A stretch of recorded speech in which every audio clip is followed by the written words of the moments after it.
Hello, and welcome to Lesson 3, Rational Numbers and Irrational Numbers. What you should have right now is your math books opened up to Unit 8, Lesson 3, and we're going to be learning today about irrational numbers. We're going to figure out that today's goal is going to be all around knowing what is a rational number and knowing what is an irrational number and being able to give examples of both types of numbers. So we're going to get started with just looking at this. Now, this is not in your book. So after we take a look at this, I'm going to have you pause the video. Could 8 be a solution?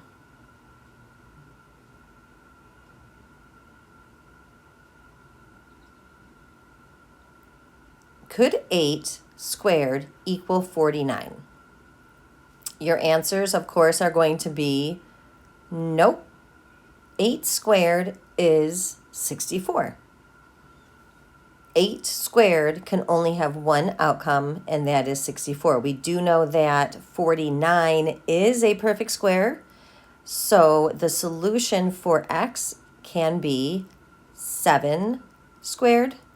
7 times 7 is 49. Could we do negative 7 squared? Is negative 7 squared also 49? Well, we know that if you keep that negative 7 in parentheses, negative 7 times negative 7 will give you 49. So for your book warm-up, we're looking to find a positive solution. We're just going to stick with positive solutions for each question. Right, for each equation. I notice that x squared equals 36. So what do you notice? Well, the first thing you notice is 36 is a perfect square. What number times itself equals 36? 6 squared equals 36. This one's a little different. What squared equals 9/4? Well, 9 and 4 are both perfect squares. So what squared is 9 and what squared is 4? X squared equals 1/4. Both 1 and 4 are perfect squares. So 1 squared is 1. 2 squared is 4. And now you have 49 over 25. You can pause here and in your book, go ahead and solve each of these, which we've already talked about. We know 6 squared is 36. We also know that the square root of 9 and the square root of 4 will give us 3 over 2. And therefore, 3 over 2, when squared, will give you 9 over 4. These are fractions, but these fractions can be the missing variable. The square root of 1 and the square root of 4 will give us 1 over 2. Therefore, 1/2 squared, remember with the parentheses, is 1 squared over 2 squared, which is 1/4. And what is x in this last one? Well, 49 we know is 7 squared, and 25 is 5 squared. So if I take the square root of that, I will get 7/5. If I say x is equal to 7/5 and I square it, we know that we are going to distribute the power of 2, and I can see my 49 over 25. So the first activity we're doing is called 3 squares. In 3 squares, you are looking at 9 vertices in each 2 by 2 grid. Let's make sure we remember what those words vertices refer to. So if I have a vertice or I have a vertex It is a point where two lines meet. Our 2 by 2 grid is our perfect square. There's our 9 vertices. And they want you to draw 3 squares of different sizes with vertices aligned to the vertices of the grid.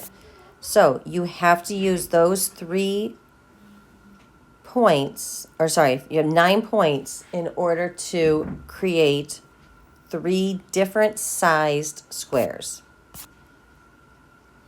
Now, this has vertices that are on the grid, but this is not a square that I made, it's a rectangle.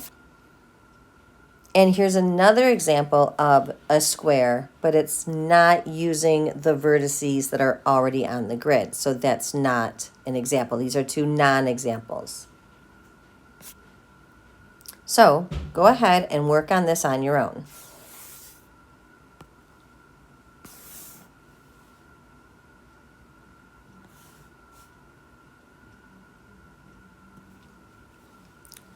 Here's our 3 squares.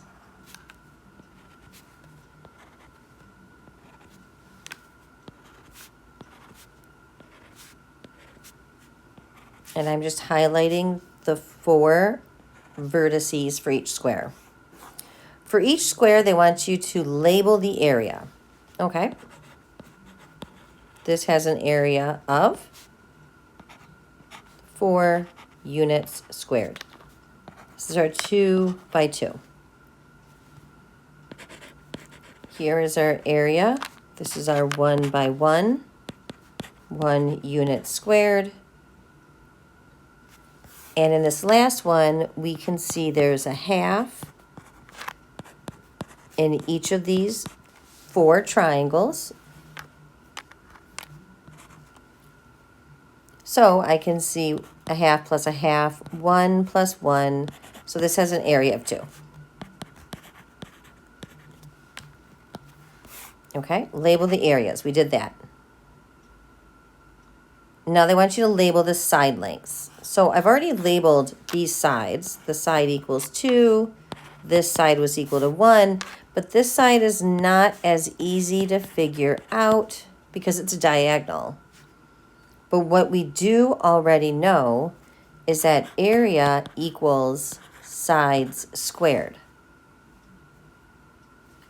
So if this area is equal to 2 units squared, 2 units squared equals side squared, I'm going to take the square root on both, and my side is the square root of 2. Now remember, because it's the square root of 2 and 2 is not a perfect square, we're going to say that the square root of 2 is the exact answer.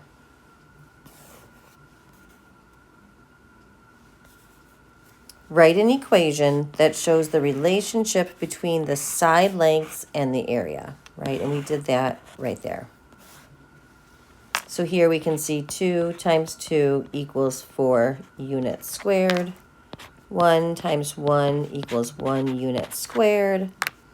And the square root of 2 times the square root of 2 equals the square root of 4, which is 2, which is the area of that last one.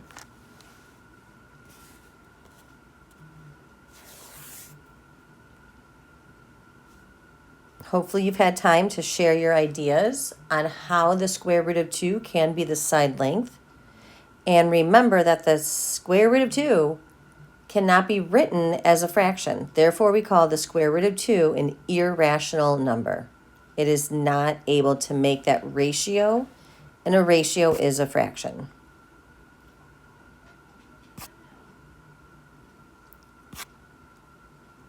And there's our answers again.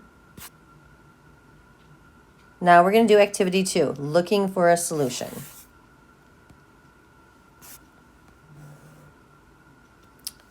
Are any of these numbers a solution for x squared equals 2? Now if we notice, we have the number 1, We have 1/2.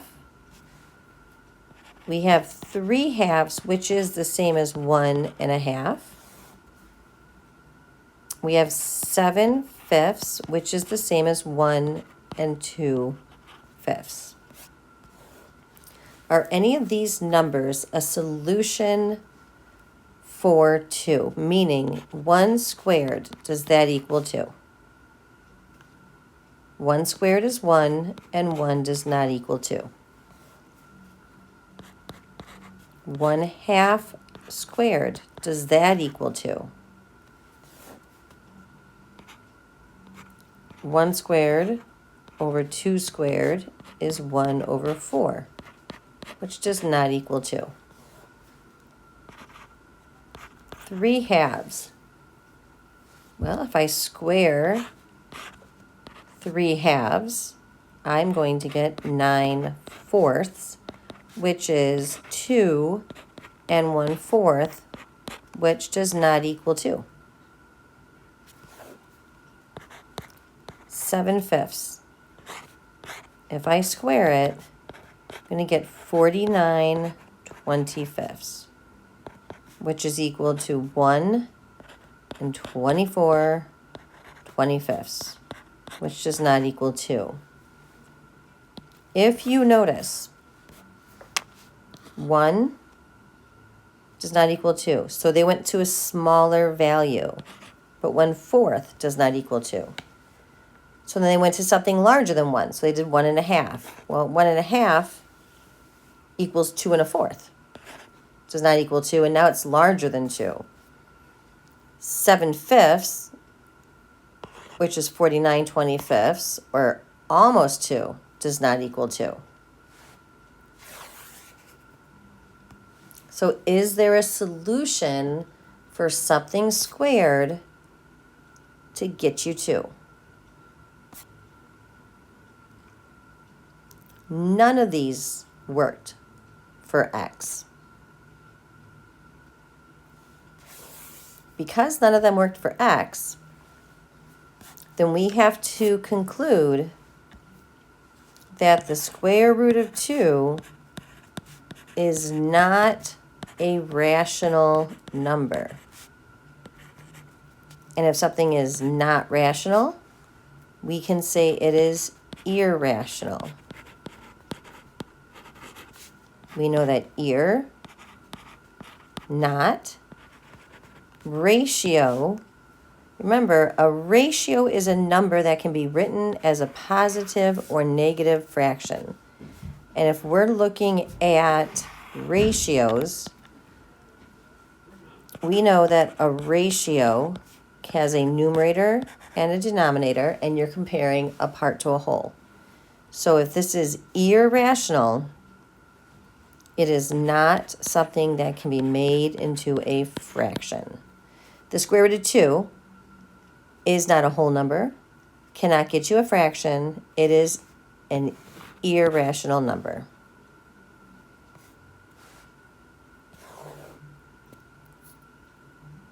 Looking for the square root of 2. A rational number, again, is a number that can be written as a positive or negative fraction.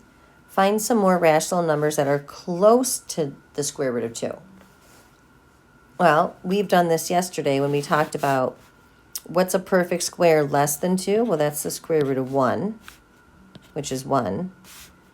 Square root of 4, which is 2. And the square root of 2 sits in between these with a change of 1 over here and a change of 2 with an overall change of 3. So the square root of 2 is about or approximately 1 1/3. So you could find numbers about 1 1/3, which we know is 4/3, right? That's a number that this is rational. And that's an approximate answer, but again, it's an approximate answer. It's not exact. The only exact answer for the square root of 2 is the square root of 2. Can you find a rational number that is exactly 2? square root? No, we cannot. We are going to skip the Are You Ready for More? And we're going to move on to your lesson summary. I'm going to go back to my slideshow and we're going to review rational numbers. A over B is a rational number because it is a fraction, or it can be a negative fraction. Remember, we can always write a fraction in the form of A over B, and those fractions are rational numbers because they make a ratio. Because fractions and ratios are closely related, fractions and their opposites are called rational numbers. You can see the word ratio is right there. Here's some example of rational numbers. When you're looking at these examples, you're going to notice there's negatives, there's positives, and you can even have the square root of 9 because the square root of 9 is 3. You can have the square root of 16 over the square root of 100 because 16 is a perfect square, which is the square root of 16 is 4, and the square root of 100 is 10. And you notice it can be a negative in front of it, and that's just fine.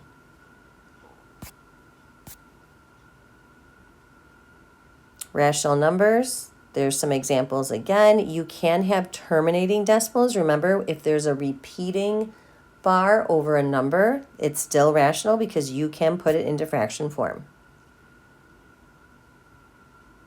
And we did these questions already. We talked about the fact that no number exists for the square root of 2 because it's an irrational number.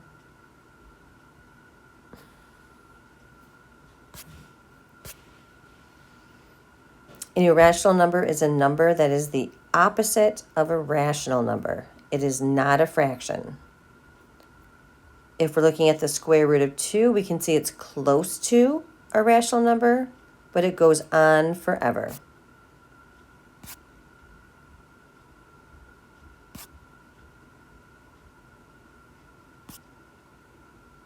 While we've collected some evidence that supports the claim that the square root of 2 is an irrational number, we have not actually proven the claim. If I told you that there were no purple zebras and you spent your whole life traveling the world and you never saw a purple zebra, does it mean I was right? No, it's possible you just failed to find a purple zebra. While we've collected some evidence that supports the claim that the square root of 2 is irrational, we have not yet actually proven the claim. So if we spent our whole lives testing different fractions and never quite got the one whose square is 2, does it mean that there's no such fraction? No, but maybe we just haven't found it yet. We haven't learned enough about the square root of 2 to know what an equivalent fraction would be. But for now, we're just going to trust that there are some numbers on the number line that do not have equivalent fractions, and the square root of 2 is one of them. It is very possible to get very close to estimates with these fractions, but we still will never be exact. So today, we looked at rational numbers, and we looked at irrational numbers.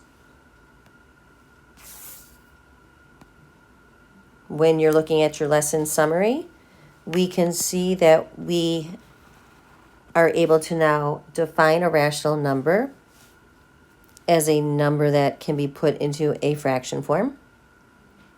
Some rational numbers, fractions, improper fractions, perfect square roots, negative and positive numbers, and decimals.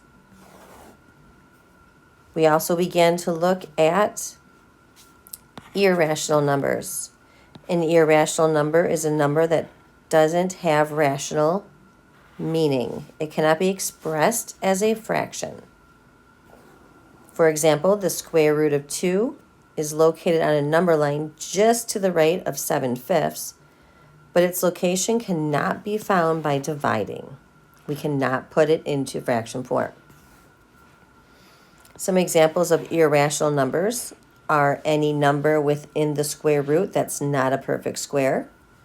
We know pi is irrational, so there's some different irrational numbers for you. Your homework for Tuesday night is lesson 4, purple pages.